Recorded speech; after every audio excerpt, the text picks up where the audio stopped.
Welcome back to The Operators, the podcast where we talk to the people actually running medical practices, not just the business side, but the real day-to-day, the patient flow, the systems, the chaos, and of course, the wins. Today, I'm really excited because I'm sitting down with Kelly Rosenberry. Kelly is the director of operations at Alan R. Malouf MDPA, a private ophthalmology practice in Bowie, Maryland, that's been serving patients for over 35 years. But here's what makes Kelly's story particularly interesting. She's been in this practice for over 15 years and she's certified ophthalmic assistant. She went to Georgetown and she's led this practice through some major transformations, including taking them from paper charts all the way to full cloud-based systems. She's also a mom of four, which probably means she knows more about managing chaos than most of us ever will. Kelly, welcome to The Operators. Thanks for having me. Let's start at the very beginning. What made you get into healthcare? I think it was almost an accident. My degree is in elementary education. I went to school to become a teacher. My true passion is educating. Thankfully, I get to still do that every day. But my first year teaching, I took the summer off to work at my mom's practice that she had run. And when I got there, they were still on paper charts, and there was just so many interesting things that were happening that I never left. Nice. And that actually reminds me a lot of my own mom. My mom started as a kindergarten teacher. And then when we moved to Canada when I was little, she switched over into nursing and has been in a seniors home and seniors care for, I think, just over 15 years. And what made you choose ophthalmology specifically? Was there something that drew you to eye care? Interestingly enough, my mom is the reason that I'm here. She got diagnosed when she was 28 years old with a white cataract, like something like a dog would get. Um, and it was kind of overnight. She has Marfan's, which is a genetic condition like Abe Lincoln had, traditionally tall people, long fingers, long toes. But it makes the part in your eye that holds your lens in place sometimes dislocate, which then develops this cataract. And this is 35 years ago. No one wanted to touch her with a 10-foot pole because she was too young. And Dr. Malouf had just come out of med school at University of Maryland and was like, sure, why not? Let's do it. So she went through this process, ended up getting both eyes done. And afterwards, during one of her last follow-ups, she's like, this place kind of stinks. I think I could do a better job. And he was like, okay, sure. And she started working there, and they've been together for 33 years now.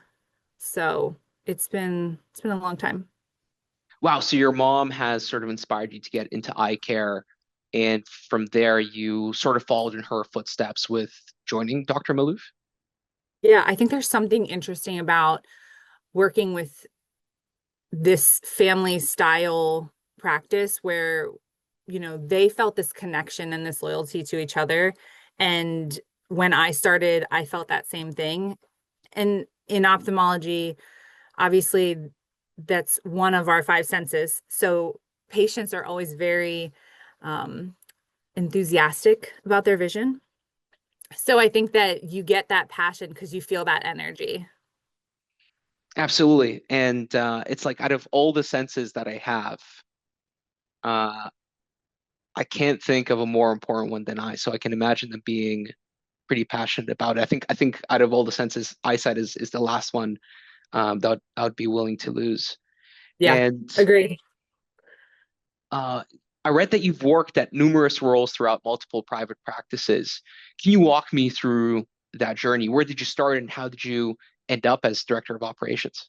So I started here when the entire medical field was getting flipped upside down, and it went from clinical patient direct care to the government getting involved and ensuring that patient care was being protected.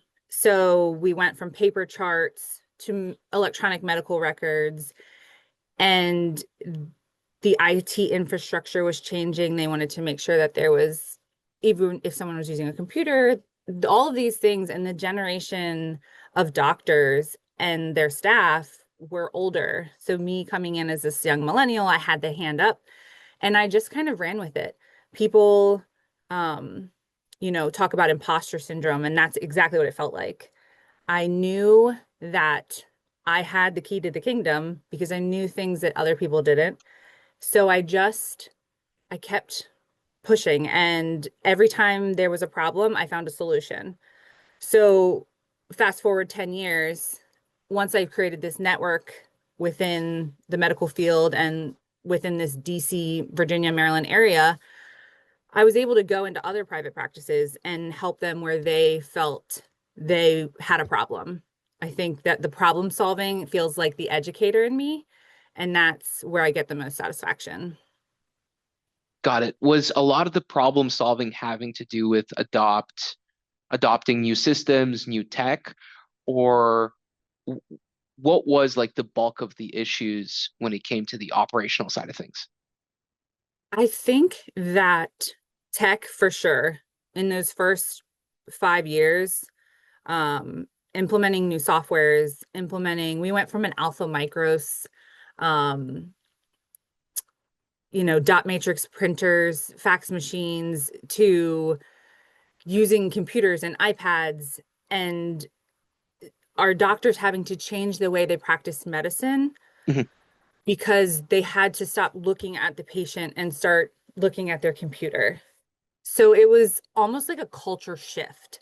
Not only were we working with practices to help, the tech side of it and, the discovery calls and the implementations, but also changing the culture, changing these old school doctors' ways of practicing medicine, changing their support staff and how we, if I heard one time, I heard a million times. That's not the way we used to do it.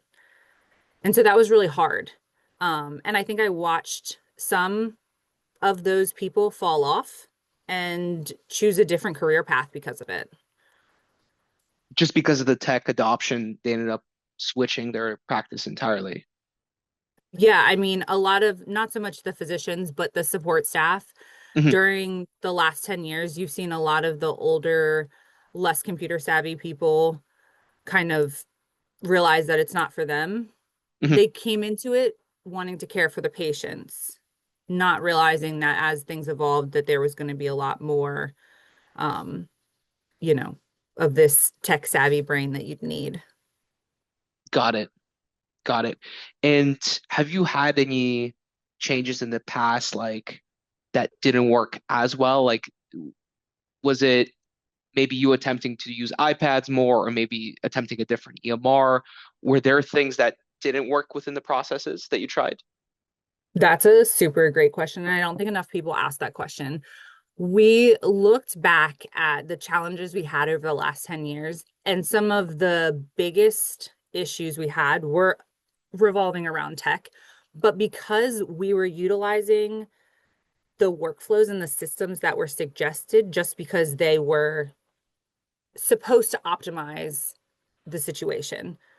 But, you know, I've heard multiple times, eventually that AI bubble may burst, but the um the tech world is only as good as the computer it's sitting behind that it's behind.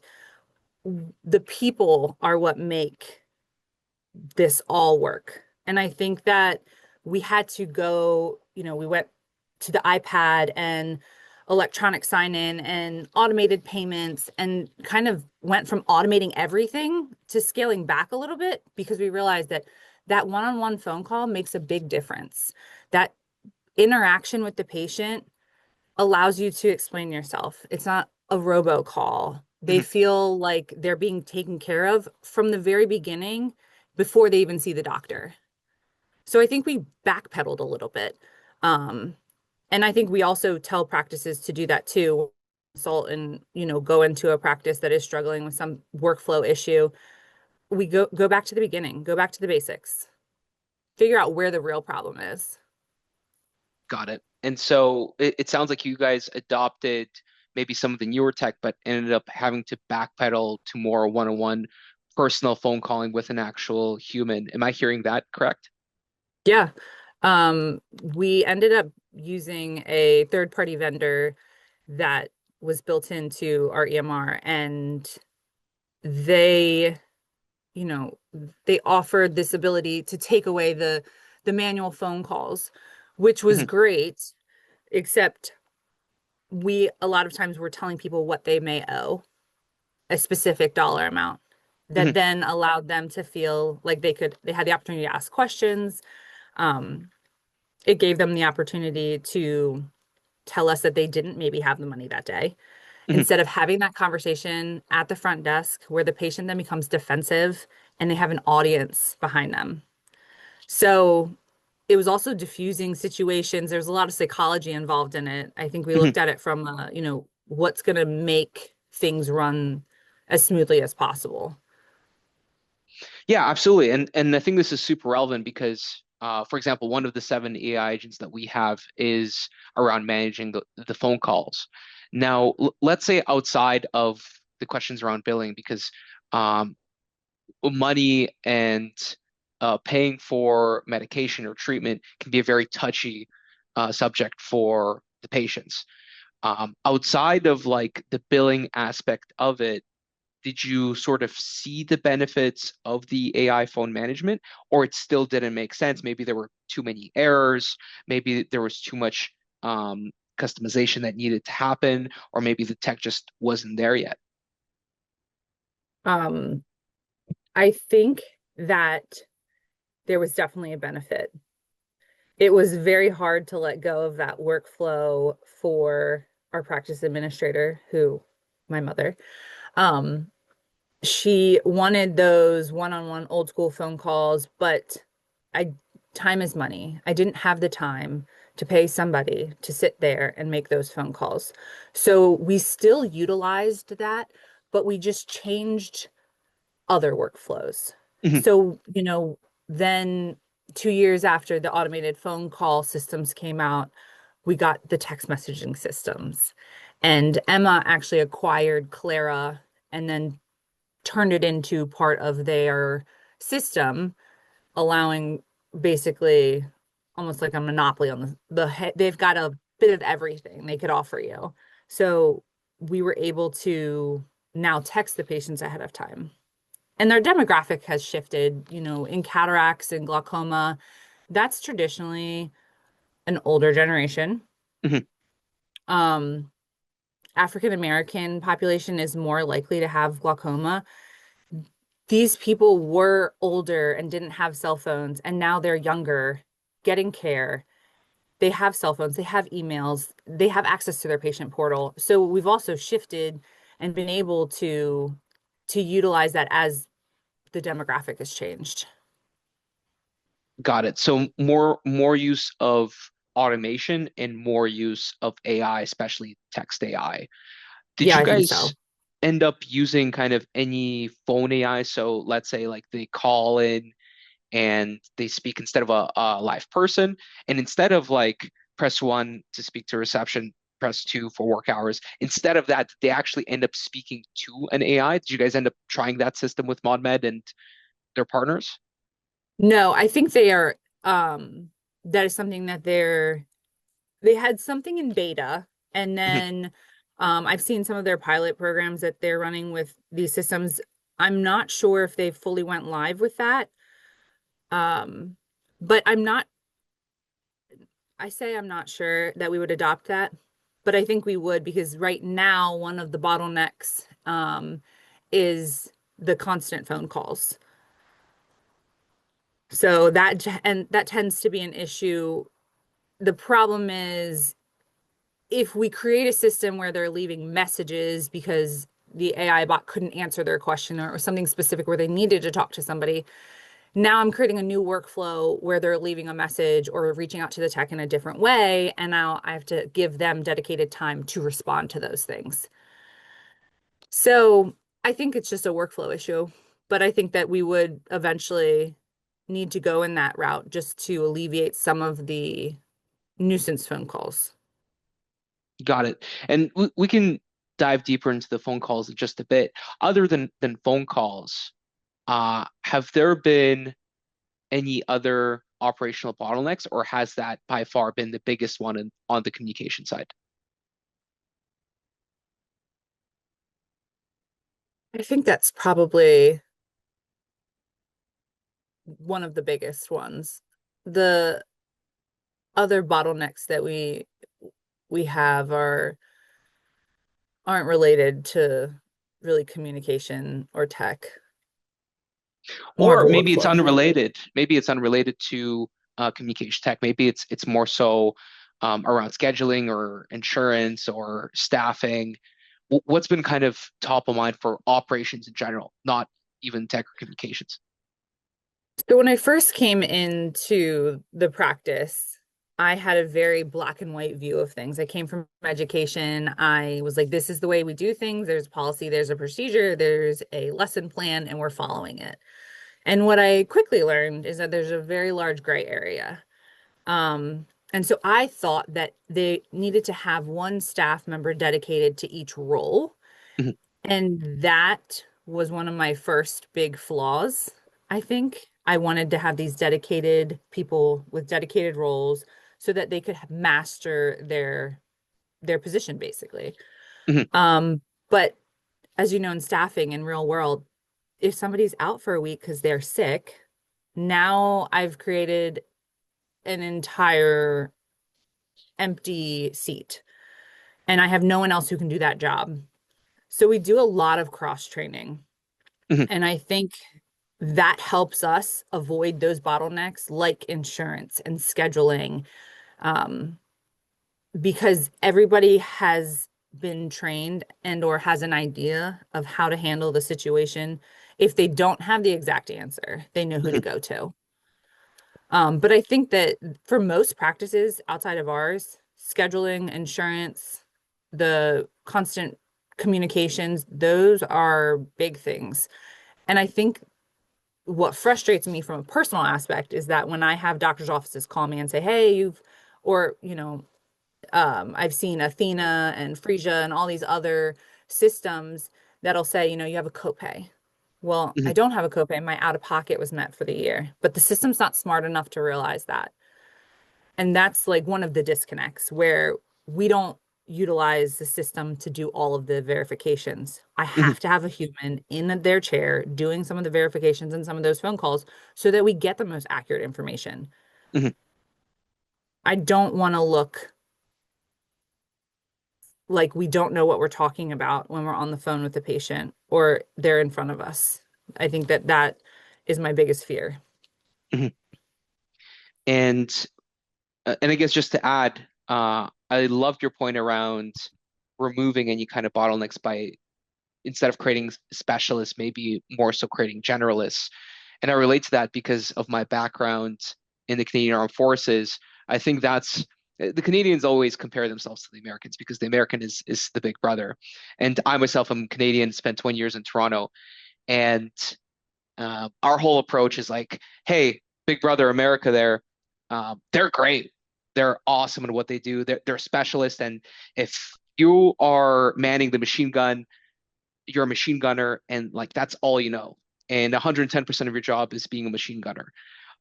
Versus like a guy that's really good in navigation. Like that guy does navigation. That's all he does. He's the dedicated nav of the squadron. But the moment the nav goes down or the moment the machine gunner goes down, the people don't know how to operate those systems.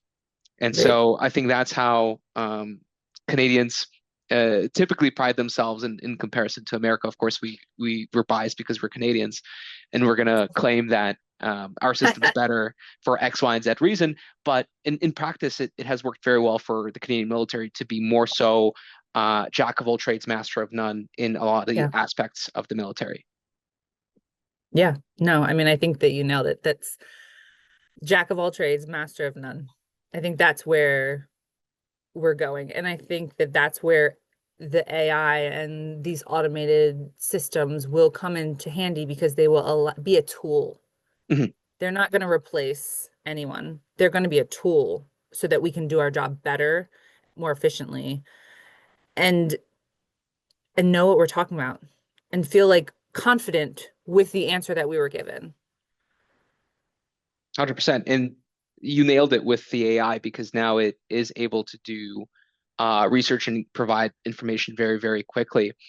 Now, I guess zeroing in more so on the phone system, you did briefly mention kind of Athena and Frisia. Um, it sounds like you were looking around, or maybe someone was approaching you with different AI systems, whether it be phone or something different like Clara. What kind of AI systems have you tried out there, and what has been your impression so far of AI in the medical space? Um, I think that, and also I have to remember too that some of these systems aren't necessarily AI.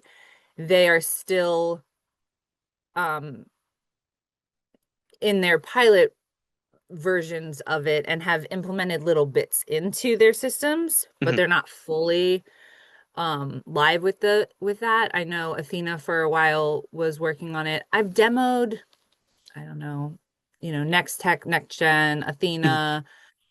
We are currently with ModMed. We've used Epic. Um, I've seen a lot of them, and I just don't think any of them are ready. I think they're For still, AI? yeah, I think that they think they're ready and they're releasing it because everyone else is right there behind them. So everyone's trying to get out there first. But I don't think that they're really ready to go live. Hmm. I think that a lot of these systems are glitching and or giving false information because they're not able to handle what's being thrown at them. And I just don't think they've been trained enough to look for the little things that a human may catch, Hmm. which is where the downfall, I think, is. It sounds great. And when they demo it and the salespeople show it to you, it looks fantastic. But in real life situations, it's bogging you down. It's preventing you from using critical thinking and Hmm. actually just saying, okay, wait, this isn't working right now. Let me figure this out on my own. Again, it's a tool, not a fix all, be all. Hmm. Yeah, I love that. And so you have tried instances of the demo that have worked, but then you've seen them in practice, whether it be other clinics or this one, and they just they did not perform up to the standard that you've seen at the demo. Am I catching that right? Right. So the way that they'll sell you on it is they'll show you in the demo Hmm. the things that it can do, but they're potential things. Hmm. They're updates and upgrades that aren't necessarily in the latest release. Hmm. So they have this hope and dream for the technology to look and feel a certain way, but then when it's actually, I've seen it live in a practice, I'm like, well, what about that feature? And they're like, oh, we don't have that yet. Hmm. It's coming. And I've heard that more than 3 times when I've gone into somewhere and I've said, well, I thought that you were going to be able to do this with the phone call. Like the phone call would then be able to turn into a text message and turn into scheduling them an appointment all within seconds of each other. And they're like, well, no, now you have to go get that and bring it into the text message field to then change it to an appointment. So it's like they know what the problem is and they know the solution, which is what they're selling you on. But I just don't think that they're able to always give you what they're promising. They're under delivering for sure. Absolutely, absolutely, and we can see that with a lot of our peers at Caesar Health. Uh, we oftentimes have conversations with clinics, and then for one reason or another, they decide to move on with another company, and then they come back 4 to 6 months later saying, "Hey, like either we've launched and it was a horrible experience, or we haven't even launched yet because X, Y, and Z feature is missing." Or we approach them and are like, "Hey, like." How are things going? And they're like, don't even talk to us. And we're like, well, what's happening? And they're like, I'm pissed off. I don't want to try any more AI. It's been a horrible experience for us. We're gonna let this whole AI thing sit because we're not convinced that AI can help us because of one or two or three bad experiences with other AI companies in the past that have overpromised and underdelivered. Yeah. Between all the different EMRs that you've um, tried out as director of operations, like what has been your impression so far, and what made you guys choose ModMed? So we're unique in the sense that we are a specialty, not just general med. When we were looking at EMRs at the time, we had went from CBSI, which was in the Alpha Micro system, to Allscripts PM, but the PM didn't have an EMR. Mhm, So we changed kind of in pieces. When we looked at their EMR, one of the first EMRs that came out, it's just a general medicine EMR, just basically charting electronically, keeping it fairly simple. But we wanted something ophthalmology specific. We don't care about any other part of the body, basically. The eyes is it. So we waited, and Modernizing Medicine was one of the first companies to come out with an ophthalmology specific EMR. And I mean, I think it was 2013 when we started the conversation, 2015, it was 20 either 2013 or 2015. So it's been at least 10 years. And we've also got to see them grow and work with them to make changes and evolve. mhm, Um, but the biggest thing for us was specialty specific EMR. And they also showed us an EMR. And at the time I had mostly people my age working as, general staff, and it was user friendly. It looked like a social media. It led you to click. You felt comfortable in it when you opened it up. mhm. Allscripts was a hospital-based system, and it was tiny print, a lot on one page, condensed. Um, it looked very Roman numeral, like it just felt kind of stiff, where Mhm. ModMed felt like you knew what to go to next, which was nice. Nice. And then what has kind of kept you using MonMed? Is it that the pain of change is so much that it just makes sense to stay with one system? Or have you seen it evolve where it makes sense to you and it's like, no way in hell would you change because not only do you have all of your workflows in there, but you actually see them deliver on the things that they promise and the features that you want to see to the point where it's like, I don't see any room for improvement. Yeah, I think number one, the painful part, Mhm. the the changing a new software. As I've gotten older now, I find that to become more difficult. Um, I feel you. I'm getting there. yeah, I think that itself makes me want to throw up. And then just the fact that ModMed has done a good job. They've, I think, sold some years back and have been acquired since then, but they've grown and evolved. And when we first started that with them, we had the practice management. Then we got the EMR, or we had the EMR, and then we got their practice management, um, because it was too hard using two different systems. And then we got their patient engagement. And then they acquired a pay source. And instead of using Instamed, a third party, we were able to use ModMed Pay.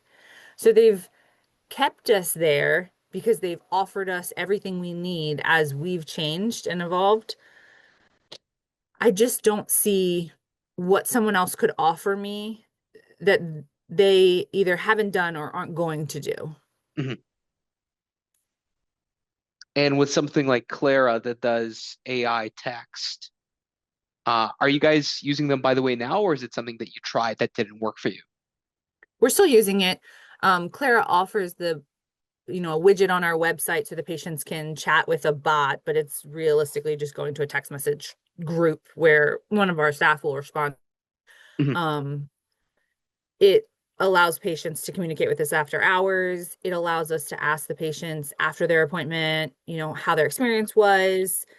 It's definitely beneficial. And mhm. we see that But we had to just make sure that when Claire can't do its job because of whatever reason, they couldn't get a hold of the patient, there was not a proper phone number or something like that, we have to fill that void. I think that it took us a little while to realize that it's not a one and done kind of system. We Mhm. still needed to be involved in it. And I think it's good. They recently made a change that was an update that took out the practice name in the text message. So the patients were getting a Mhm. text message that just said, "You have an appointment tomorrow at 9 a.m." Mhm. Not, didn't say who, didn't say what, where, nothing. That's all it said. So we did turn that feature off. And I feel like that's got to be a glitch and it'll get resolved in the next 90 days. But again, I slowly am keeping this little tally in my head of the things that irritate me. And even though I would rather jump into the pool right now than change my systems, eventually those constant ticks will add up and I'm going to snap and say, okay, what else is out there? Um, I think Athena is a great system and I've seen it, but again, it has this a lot to offer for practices that aren't as self-sufficient as us. Mhm. You know, if I didn't have the staff that I have that have been there for what feels like 100 years, Mhm. and they know the patients, they know the systems, they know the workflows. If they don't know it, they know where to go to find it. That in itself, I think, is what keeps us a private practice and not like the rest of the world that's getting bought up by private equity. And in your case with PEs, why do PEs get such a bad rep for buying out clinics? And what is the alternative for a doctor that, let's say, has a very developed practice and wants to, at the end, sell it or pass it to hands that are able to continue their legacy? That's a multifaceted question. So, private equity's biggest issue, and I think the biggest issue I have with them is that they alter the they obviously they change the whole cell and the way things work, Mhm. but they almost come in like a parasite. They then little by little eat everyone Mhm. away or push them out. So I think if they were less money hungry and more patient care oriented, um, it would be better. But they care about the bottom line, they care about the number, they care about their investors. And I get it. That's where they've invested themselves in their Mhm. investors. So that's what's important to them. And making sure that this practice does stay functional. Mhm. But they lose sight of the patients. Absolutely. So that I think is their biggest downfall. Um, and then I think that we are going to see in the next 10 years more practices joining together. So these private practices that are have the option of either selling to private equity or having someone come in and purchase them like a new young doctor. The new young doctor is in $400,000 worth of debt. They do not have any interest or ability to purchase a practice. Um, and B, they don't want to be a business manager. Some of them will get MSOs, but they don't want to understand the business. They want to practice medicine. That's what they went to Mhm. school for. So I think that that all looks very scary. Um, and what we've experienced, our issue is that I'm calling them kids, but these, 30-year-olds that have $400,000 worth of debt, who recently got married or recently had a baby that just graduated and they're ready to start practicing, they want a base salary of 350 with a lucrative bonus structure. That's just not feasible. So I think that for us, the happiness, you've got good support behind you. You've got a great work-life balance. Your patients care about you. Um, I think that we sell it as you're going to work in a really great place that's happy and healthy. Mhm. Um, and that's worth more than its weight in gold. But I'm just not sure that the market right now with these young doctors coming out, I don't think they see that because of the debt that's looming. Absolutely. And I guess bringing it back a little bit, mind sharing a little bit about your team. What's kind of the structure of the practice? So obviously, Dr. Maloof, he joined his family practice. It was called the Maloof Eye Center, and it was around for 60 years. And it was the one of the top ophthalmology practices in Prince George's County. We had at the time 5 different offices, locations. Um, Dr. Maloof's brother was also an ophthalmologist, and then eventually his nephew joined in the practice. Um, but unfortunately, when you're in a group, there's a lot of hands in the pot and a lot of opinions. So I think Dr. Maloof decided in 2016 that we were going to separate and go out on our own.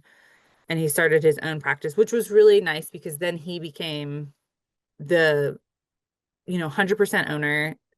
Everything was on him. He could make the decisions, he could make the calls. That felt really healthy for us. And then obviously my mom, the practice administrator, has been there 30 plus years. Um, Chrissy Walker was a previous teacher at a preschool, and I love to hire teachers because they have that education brain. It's just Mhm. like, you talk about your mom going from teaching to nursing. I think they are parallels. Mhm. Um, you get that passion of educating your patients and your staff and following the rules, but also you get to experience something new every day. So I think that the teachers are definitely the ones to hire. Um, we've got Brianna and her brother Juan works at the front desk. There, Chrissy was our nanny. We have another girl named Kate. Kate was my nanny during COVID. And then when COVID ended, I asked her to come work with us because I saw her work ethic and her grind. And I was like, I don't want to lose you. Um, Carrie was my friend from high school's best friend who worked at a bank and needed a new job. Everyone somehow, my sister-in-law, Erin, she's one of our techs. It's all somehow connected. Mhm. I always asked my mom when we were short staffed, I'm like, you got to put an ad out there. You got to reach out to somebody. You got to, she's like, no, they'll come. Let it organically happen.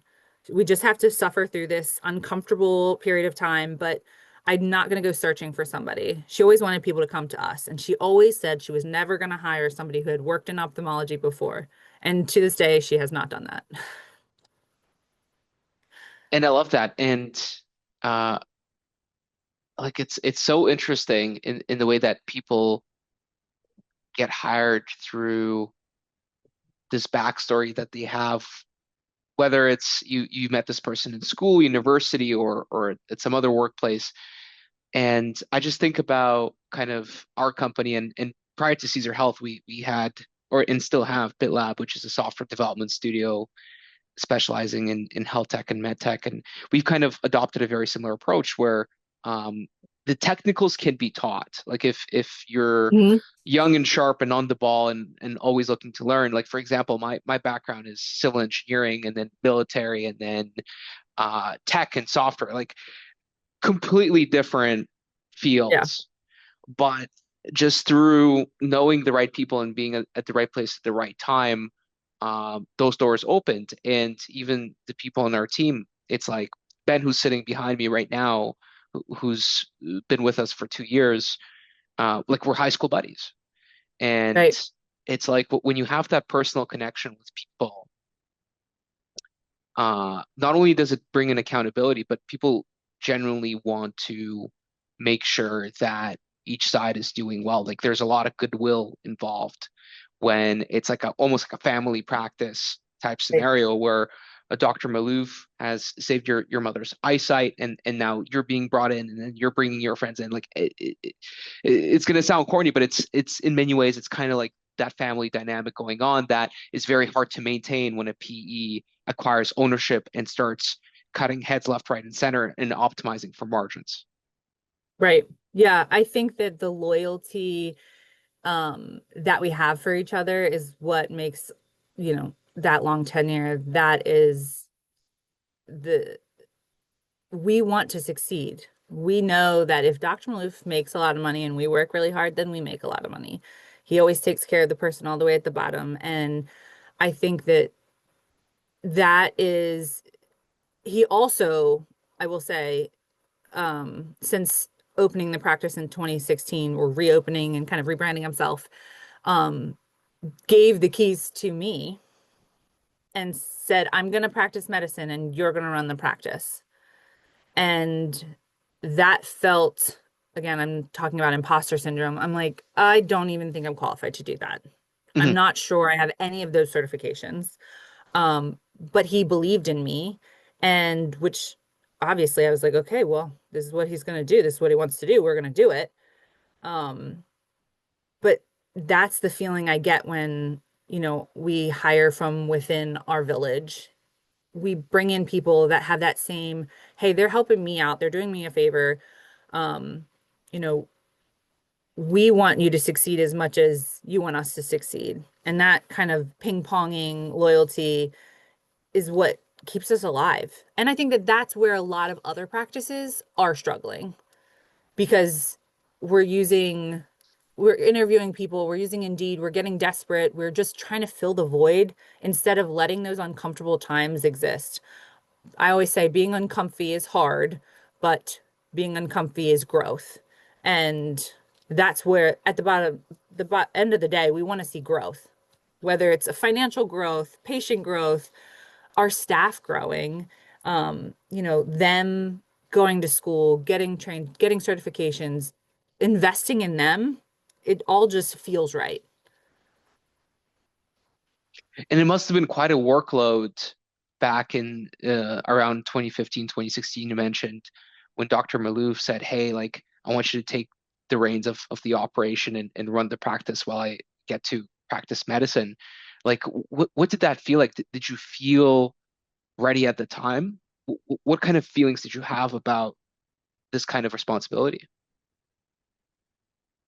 I think that I was, I didn't have any interest in us getting bought by private equity and to go before the previous company, Maloof Eye Center, did continue to exist and did get bought by PE. Um, so now those doctors are kind of chained to them. So I'm glad we got out. It all, everything happens for a reason. I felt so ready to make that change and to ensure the legacy and to ensure all of these people that I just brought in because they're my friends and family will have a job for the next 20 years. I felt this sense of I cannot let anybody down. My mom still has 10 years to work. I still have a lifetime to work. These are all my friends, family, somehow connected to me. I Mhm. have to give it my all. So we made the decision over basically we got an email over the weekend and then by Monday, um, in sometime in May, I drove to Baltimore City and walked into the building to get a tax ID and basically on a Friday got us a tax ID and we started a new corporation the next week. I was so sure of myself that I was willing to do anything. And let's paint a picture. If everything goes the way you're hoping, what does the practice look like in the next 3 to 5 years? What are you building towards? So we recently worked on kind of a succession plan. Dr. Maloof is 65 years old. He wants to stop operating at some point. Um, My mom will be 64 um this year, and they're kind of ready to take the next step in their life, but they know that have to they don't have to, but they feel this sense of we need to leave this in good hands to the next person. So between Dr. Swami and anyone else who joins the practice, we're hoping that, they'll purchase shares of the practice and want to eventually be owners in the company. Um, my goal is to have a more robust physician specialty group. Right now, we have general ophthalmology, cataracts, comprehensive, and we have Dr. Swami who's doing glaucoma. I'd love to see us, you know, bring on a retina doctor, so that we can kind of be a monopoly in the sense that you can get everything done here in one place. Um, that would be wonderful. I think Dr. Maloof will never leave his desk. He may die at a slit lamp, to be honest. We'll be rolling him around in a wheelchair. I don't think he's going anywhere. I think he's going to stay here. I think my mother will also probably stay here. It's all they know. And the patient, they love what they do, and they're both so passionate about it. I'm pretty sure they're still going to be around in 10 years in some way, shape, or form. But I definitely see Chrissy and I kind of stepping into those roles. And I think that once we find the right person, we will have somebody who will join us and take the reins. And that's, I think, the hope is that I have somebody who comes in, a doctor who can see patients and practice medicine and trust that I'm going to sail us into success. I love it. And what does sailing into success look like? Well, what's next for you personally? Where is it that you're looking to grow? That's a great question. I think that I want, I'm only as successful as the people behind me. So I want to really push my staff to do more continuing education, take more time to themselves. Um, you know, the package that we offer the staff with, a 401k benefits, they end up most of the time getting multiple bonuses throughout the year, and not just based on their the success of the practice, but just how hard they work and how much they care. Um, we reward that type of loyalty. And I think that as they become successful, and in ophthalmology, there's only so high you can go. You're a COA, an assistant, and then you're um, a technician, and then you can go up to a medical technologist.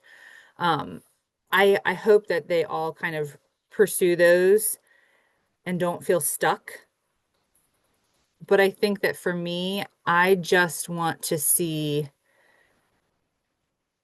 I mean, it sounds so corny, but I just want everyone to be happy. I think that's success to me. Everyone feeling taken care of, supported. Um, that for me is success. Love it. And if someone is listening to this and they're early in their career, maybe they're a front desk coordinator or a clinical assistant wondering if operations is for them, what advice would you give them? Listen to your elders. They know things, and you can get the most out of them if you just listen. I think sometimes the younger generation, we think we know the answer, or we have the answer, or we can get the answer. But sometimes it's sitting down and listening to their perspective. And I think that that's where I learned early on that that gray area is super important. Um, and if you believe in yourself and you have that confidence, and you use your resources and your tools and reach out to your village and listen, you'll be golden. Would you wish more people understood about the people who run medical practices? whether it be the operations folks, the office managers, or the people behind the scenes? I think that most people, especially now in this day and age, most patients assume that there's so many robotic automated systems that there isn't that many people behind the scenes, but there is so much from the top to the bottom. Every role is super important. We always say if the person who's checking in doesn't do a good job, then all the way through from the physician, mistakes will get made. So I think that it's super important to put your eggs in those baskets, making sure that those people are taken care of. Checking in on your people, taking care of them, and even though that maybe on the front side there's a bit of tech being used, there's still people working very hard um, to deliver them the gift of eyesight. Yeah, absolutely. Where can people find you? Are you on LinkedIn? Anywhere else people can connect with you? Yeah, I don't have a huge social media platform. We recently, as a business, just started an Instagram, which was a wild scene. And Kate, our young, spry 20-something-year-old, is managing that, thank goodness. I've Nice. got a Get the link. Zoomer generation behind it. Yeah, this it's so easy. And she's asked us to do TikToks, which I've said no to. But you may find me on TikTok one day. Right now, I'm just on LinkedIn, and that's okay. Nice. Nice. Well, if they need any of these clips or any of this video, we can definitely share it with them. But Kelly, this has been awesome. Your story starting from the various roles to leading a full digital transformation, navigating the pandemic, building a team that sticks together for decades. Um, it's exactly what we're looking for in podcasts such as these. And thank you so much for sharing your story. You're one of the operators who keeps healthcare running. Thank you so much for having me.